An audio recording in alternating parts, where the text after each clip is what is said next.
ఓం శ్రీ గురుభ్యో నమ. గం గణాధిపతయే నమ. శ్రీమాత్రే నమ. ఈరోజు మనము ఆగస్టు మొదటి పక్షమైనటువంటి 1 నుంచి 16 రోజు మొదటి పక్షంలో అంతర్భాగంగా ముందుగా రాసులలో ఏ రాసులో ఏ గ్రహం ఉందో తెలుసుకుందాం. శని భగవంతుడు వచ్చేసి రేవతిలో ఇక్కడ మనకు మీనరాశి సంచారం చేస్తున్నారు.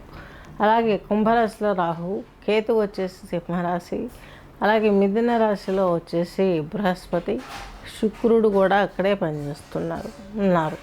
రవి బుధులు వచ్చేసి పక్షం మొత్తంగా కర్కాటక రాశిలో ఉంటారు. కేతువు కుజులు వచ్చేసి సింహరాశి సంచారం చేస్తారు. ఇది గోచారం. చంద్రుడు 2.5 రోజుకు ఒకసారి రాశి మారుతూ ఉంటారు.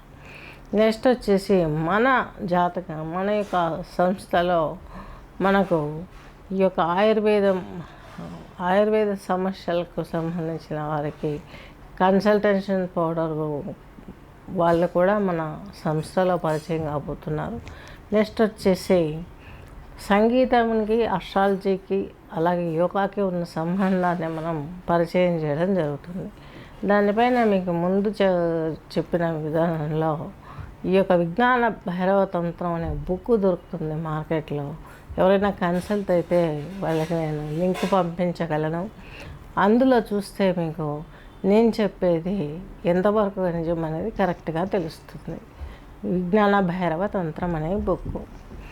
ఓకే, ఇప్పుడు ముందుగా మేషరాశి తీసుకున్నట్లయితే అశ్విని నక్షత్రం 4 పాదాలు, భరణి నక్షత్రం 4 పాదాలు, కృతికా నక్షత్రం 1 పాదం కలిపి మనకు ఈ యొక్క అశ్విని రాశి మేషరాశి మేషలగ్నం అవుతుంది. మేషలగ్నం మేషరాశి వారికి మీకు 2వ ఇంటాధిపతి అయినటువంటి శుక్రుడు, అలాగే సప్తమాధిపతి అయినటువంటి శుక్రుడు తృతీయంలో పెద్దగా యోగించట్లేదు. దీని మూలంగా మీకు కొంచెం సిబ్లింగ్స్తో ప్రాబ్లమ్స్ రావటం, అలాగే జీవిత భాగస్వామితో కొంచెం భేదాలు రావడం లాంటివి జరుగుతాయి. గృహంలో కూడాను కొంచెం అన్హెల్దీ పరిస్థితి ఉంటుంది. అలాగే ఎక్కువ విపరీతమైనటువంటి నిద్రలోపాలు ఉండటం, అలాగే ఎక్కువ ప్రయాణాలు చేసే అవకాశాలు ఎక్కువ వచ్చే అవకాశం ఉంది. అందులో కూడా టెన్షన్తో కూడుకున్నటువంటి ప్రయత్నాలు ఎక్కువ ఉంటాయి. కోర్టు వ్యవహారాలు కొలికి రాక కొంచెం ఇబ్బంది పడే అవకాశాలు ఎక్కువగా కనిపిస్తున్నాయి. ఆధ్యాత్మిక వైభవం అనేది పెరుగుతుంది. సంకర్షణ కూడా అలాగే ఉంటుంది. కుటుంబ సమస్యలతోటి, అలాగే కొంచెం కష్టాలు ఎక్కువగా ఉండి పెద్దవాళ్ళ సమస్యలతోటి వీరి మూలంగా మీకు వచ్చే సమస్యలు ఎక్కువగా ఉండే అవకాశం ఉంది. కాబట్టి దానికి సంబంధించినటువంటి శాంతులు కూడా మీరు చేసుకోవాల్సిన అవసరం ఎంతైనా ఉంది. నెక్స్ట్ మీకు వచ్చేసి ఈ యొక్క బిజినెస్ రంగంలో ఉన్న వారికి బాగుండే అవకాశాలు చాలా స్పష్టంగా గోచరిస్తున్నాయి. మంచి ఫలితాలు వస్తాయి. మీరు చేపట్టిన ఏ బిజినెస్ అయినా కూడా ముందడుగు పడే అవకాశం ఉంది.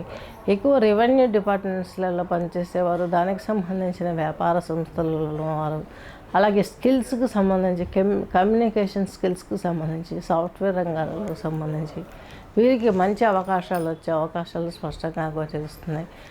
వినోదాల విషయాలలో కొంత ఏదో కొంచెం అపసవ్యం జరిగే అవకాశం ఉంది. కాబట్టి శుభ కార్యక్రమాలు ఏమన్నా పెట్టుకుంటే అవి పోస్ట్పోన్ అవ్వడం ఇలాంటివి జరిగే అవకాశాలు ఉన్నాయి. కాబట్టి చాలా వరకు మీరు ఆలోచించి తీసుకుంటే ఎంతో మంచి జరిగే అవకాశం ఉంది అని చెప్తూ ముగిస్తున్నాను. శుభం.